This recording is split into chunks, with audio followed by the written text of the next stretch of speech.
Hello guys, welcome to back my channel. नोंथांमोनखौ दिनैनि गोदान video बयखौबो बरायग्रोनानै लाबाय। आसा खालामो नोंथांमोना भिडिअखौ जोबजासिम नायलांगोन। दा थांगासिनो गाइस धेर बिल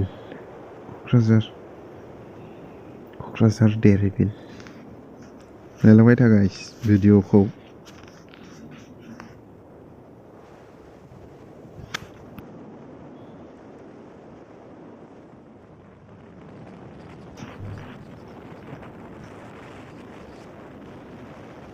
मोजा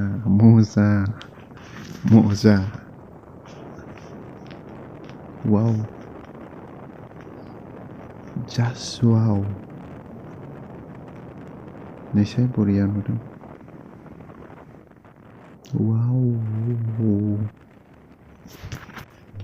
जोबजासिम नायलांबाय था लोगोफोर भिडिअखौहाय।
ओरै दासो माइ गायलायलै गाइस नै दासो ओरैहाय माइ गायनाया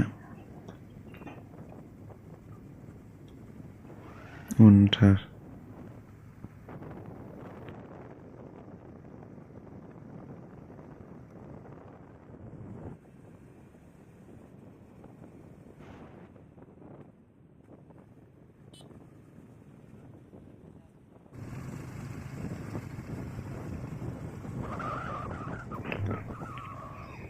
फाइनालि मोनफैबाय गाइस, मोनफैबाय धेर बिल मोनफैबाय।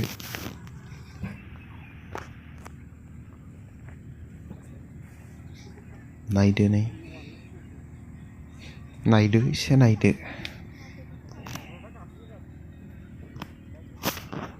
गोरानलै दाबायदियाव नै साइस मोनलायलाङोलै आङो। दासो माइ गायोलै ओरै नै दासो खारा जानुवारि बिदियावसो।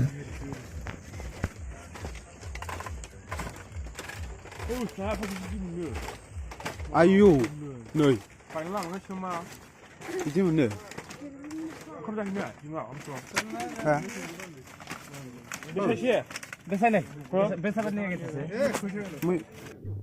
डेन्जार गिदिर-गिदिरथ' देरबेलनि नानो देरबेलनि बे दैयावहाय मोननायनि ना मानै खम गोथाव जागोन बे खम गिदिर दंलै बे एथ' दैयानो रानाबो मुङाबो खम गिदिर ना दंयो मोननो नागिरनाय एथ' गिदिर गैया नावखौनो गाखोनो मोनाखिसै जों टाइमा एसे जाबायमोन ना पुलिसफोर दं ओरैहाय गाखोनो मोनाखिसै बन्द' जाबाय गाखोगौल' साननानै थांनांबाय गाखोनो मोनाखिसै बाय बाय गाइस दिनैनि भिडिअ'आ बेखिनि